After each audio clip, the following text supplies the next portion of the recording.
मिल्लत news bulletin में आपका स्वागत है। देश और दुनिया की बड़ी खबरों के साथ मैं असरार अहमद।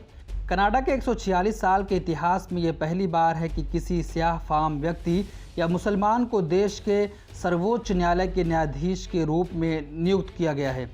ये एक नए बदलाव का संकेत है, क्योंकि अभी तक सुप्रीम कोर्ट में सिर्फ गोरे जजों की ही नियुक्ति हुई है। कनाडा के प्रधानमंत्री जस्टिन ट्रूडो ने गुरुवार को ट्वीट करके बताया कि देश के सर्वोच्च न्यायालय में एक स्याह फाम व्यक्ति को न्यायाधीश के रूप में नियुक्त किया गया है। महमूद जमाल को सर्वोच्च न्यायालय के न्यायाधीश के रूप में नियुक्त किया गया है, जो इस पद पर नियुक्त होने वाले पहले मुस्लिम भी होंगे। ट्रूडो ने एक ट्वीट में महमूद जमाल की नियुक्ति की घोषणा की। उन्होंने लिखा, वो सर्वोच्च न्यायालय के लिए कीमती संपत्ति होंगे और इसलिए आज मैं अपने देश के सर्वोच्च न्यायालय के लिए उनके ऐतिहासिक नामांकन की घोषणा कर रहा हूं। 1 जुलाई को सर्वोच्च न्यायालय के लिए न्यायाधीश का पद संभालेंगे महमूद जमाल। राजस्थान के अलवर रामगढ़ में रकबर मॉब लिंचिंग मामले के मुख्य आरोपी नवल किशोर शर्मा को गिरफ्तार कर लिया गया है। आखिरकार पुलिस को पीड़ित परिवार और गवाह का बयान स्वीकार करना पड़ा। पीड़ितों को इस मामले में न्याय और जांच के लिए लंबी लड़ाई लड़नी पड़ी और आखिरकार मुख्य आरोपी किशोर को रामगढ़ पुलिस ने गिरफ्तार कर लिया है।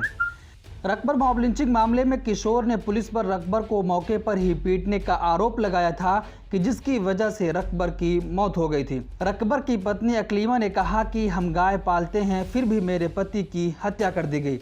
बदनामी का दाग कैसे हटेगा? इन जानवरों को फांसी दी जानी चाहिए ताकि समाज में सकारात्मक संदेश जा सके। इजरायली पुलिस ने शुक्रवार को अल-अक्सा मस्जिद में जुमे की नमाज के लिए आने वाले फ़लस्तीनियों को प्रताड़ित किया है, जिसके बाद वहां पर हालात तनावपूर्ण हो गए हैं। अल अरबिया टीवी के एक संवाददाता के अनुसार शुक्रवार को इजरायली सेना और पुलिस के बीच घंटों तक संघर्ष जारी रहा। इजरायली पुलिस की हिंसा में पत्रकारों सहित कई फ़लस्तीनी घायल हो गए हैं। ये घटना उस समय हुई जब फ़लस्तीनी जुमे की नमाज के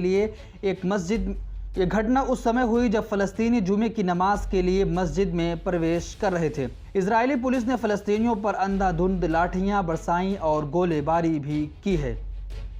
भारत में अगले 6-8 हफ्तों में कोरोना वायरस की तीसरी लहर की दस्तक हो सकती है। एम्स के प्रमुख डॉक्टर रणदीप गुलेरिया ने आशंका जताई है। उन्होंने इस बात के संकेत भी दिए हैं कि तीसरी लहर से बचा नहीं जा सकता है। मार्च के अंत में शुरू हुए लॉकडाउन के दौर के बाद देश के कई हिस्सों में अनलॉक की प्रक्रिया जारी है। हालांकि एक्सपर्ट ने कुछ समय पहले ही तीसरी लहर को लेकर चेतावनी जारी कर दी थी। आज़ाद भारत के महान धावकों में शुमार और फ्लाइंग सिख कहे जाने वाले मिल्खा सिंह का निधन हो गया। 91 वर्षीय सिंह ने शुक्रवार रात अंतिम सांस ली। वे कोविड-19 के चलते हुई परेशानियों का सामना कर रहे थे। साल 2013 में आई फिल्म भाग मिल्खा भाग ने नई पीढ़ी को मिल्खा सिंह के संघर्ष से सफलता तक की कहानी से रूबरू कराने में बड़ी भूमिका निभाई है। मिल्खा के जाने पर देश के बड़े बड़े नेताओं ने उनको श्रद्धांजलि दी है। ईरान में इब्राहिम रईसी ने राष्ट्रपति चुनाव जीतने में कामयाब हो गए हैं। इंटरनेशनल न्यूज एजेंसी के मुताबिक ईरानी राष्ट्रपति चुनाव में मतदान प्रक्रिया पूरी हो चुकी है और उम्मीद के मुताबिक इब्राहिम रईसी की जीत हुई है। चुनावी मैदान में 7 उम्मीदवार थे, लेकिन असली मुकाबला 4 उम्मीदवारों के बीच था। हालांकि सफल उम्मीदवार की अभी आधिकारिक घोषणा नहीं की गई है, लेकिन पूर्व ईरानी राष्ट्रपति हसन रूहानी ने कहा कि शांतिपूर्ण चुनाव के माध्यम से एक नया राष्ट्रपति आप तमाम लोगों को मिल गया है। मैं सफल उम्मीदवार को बधाई देता हूं। क्या जम्मू कश्मीर को एक बार फिर मिलेगा राज्य का दर्जा या होगा वहां पर विधानसभा का चुनाव? सर्वदलीय बैठक में क्या होने वाला है? जम्मू कश्मीर में विधानसभा चुनाव को चुनावी लोकतंत्र की पूर्ण बहाली की दिशा में पहला कदम कहा जा सकता है। संभावना है कि प्रधानमंत्री नरेंद्र मोदी अनुच्छेद 370 और 35A के निरस्त होने के 2 साल बाद 24 जून 2021 को नई दिल्ली में जम्मू कश्मीर के सर्वदलीय प्रतिनिधि मंडल से मुलाकात करेंगे। इस बैठक को एक आउटरीच के रूप में देखा जा रहा है। क्षेत्रीय राजनीतिक दल जो लंबे समय से एक नई राजनीतिक प्रक्रिया की दिशा में रोड मैप की प्रतीक्षा कर रहे हैं। गुजरात कैडर के पूर्व IAS अफसर अरविंद कुमार शर्मा को उत्तर प्रदेश बीजेपी का उपाध्यक्ष बनाया गया है। शर्मा इसी साल जनवरी में बीजेपी में शामिल हुए थे और उन्हें लगे हाथ MLC भी बना दिया गया था। तब ये चर्चा जोरों शोर से उठी थी कि शर्मा को योगी कैबिनेट में न सिर्फ शामिल किया जाएगा बल्कि वो डिप्टी CM भी बन जाएंगे। लेकिन इतने महीने गुजर जाने के बाद शर्मा को सरकार नहीं बल्कि संगठन में जगह दी गई है।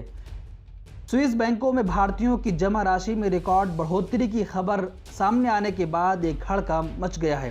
विपक्षी कांग्रेस ने इस संबंध में प्रधानमंत्री नरेंद्र मोदी पर निशाना साधते हुए कहा कि प्रधानमंत्री नरेंद्र मोदी 7 साल पहले स्विस बैंक में जमा काला धन वापस लाने के वादे के साथ सत्ता में आए थे, लेकिन इसी मोदी सरकार के दौरान भारतीयों ने इस बैंक में 2020 के दौरान 20,000 करोड़ रुपए जमा किए हैं। कांग्रेस प्रवक्ता वल्लभ ने शुक्रवार को प्रेस कॉन्फ्रेंस कर केंद्र सरकार से कई मुद्दों पर सवाल पूछे। उन्होंने कहा कि भारतीयों द्वारा स्विस बैंकों में 2020 में जमा की गई राशि 2019 के मुकाबले करीब 40% ज्यादा है और साथ ही ये पिछले 13 साल में सबसे ज्यादा है।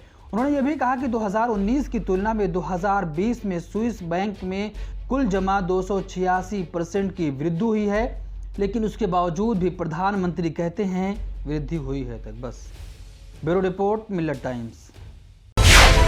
मिलत टाइम्स को आपकी जरूरत है, हमारी आप माली मदद करें। हर महीने सिर्फ 100 रुपये और 1 साल के लिए एक साल सिर्फ 1000 रुपये।